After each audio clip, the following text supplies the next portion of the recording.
Putin, who came to power after a crisis with the Russian ruble in 1998, may lose it all in 2023. As revenues from higher energy prices dissipated, the value of the ruble in Russia plummeted by 57% over the past year. The last time the ruble tanked, heads rolled, but this isn't the first time it's happened. In the 2 weeks following Vladimir Putin's invasion of Ukraine in February, the value of the Russian ruble fell by 40%, from 75 to over 140 to $1. This is because the declaration of war against the West spooked investors on the foreign exchange markets. Despite the barrage of sanctions, Moscow's coffers swelled as a result of sky-high energy prices, and confidence quickly returned.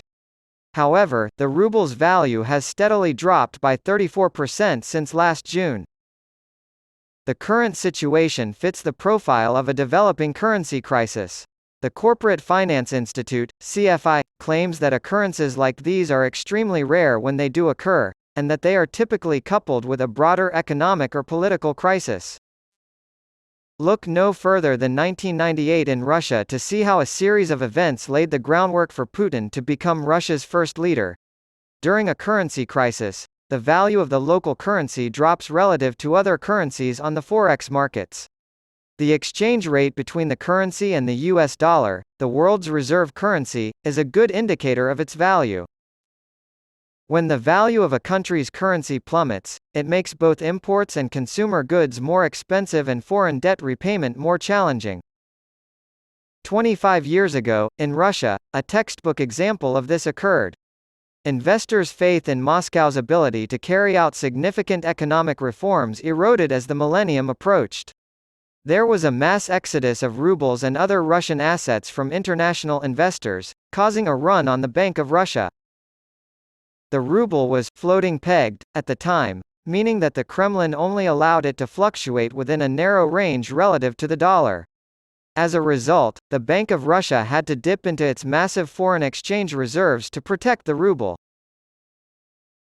The situation had reached an impasse by August 17, 1998.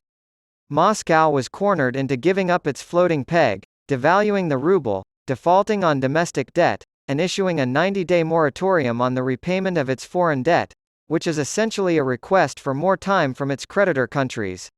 After months in which the Russian currency was the best performer in the world, on June 27 of last year, $1 bought 53 Russian rubles. It hit a new 14-month low of 84 to the dollar on Tuesday. It has been speculated that Russia's military spending may be artificially supporting output, despite the IMF's prediction of 0.7% growth for the country in 2018. As former Moscow finance minister Andrei Nechayev put it in an interview with The Times last month, the underlying economy is thought to be far weaker. During Mr. Yeltsin's declining health, a political crisis erupted. On August 21, 248 of Russia's 450 lawmakers demanded that he voluntarily step down. After repeatedly replacing his prime minister as his position weakened, he appointed Vladimir Putin, a relatively unknown figure at the time, to the position in August 1999. Mr. Yeltsin resigned as president of Russia on December 31, 2000, marking the turn of the millennium, and Putin took over as interim leader. Putin is in charge now, a quarter of a century later, as the ruble plummets and the economy hurtles toward collapse. Russia's business elite are unlikely to sit idly by if his reign of terror over the Duma prevents the political opposition from ousting him.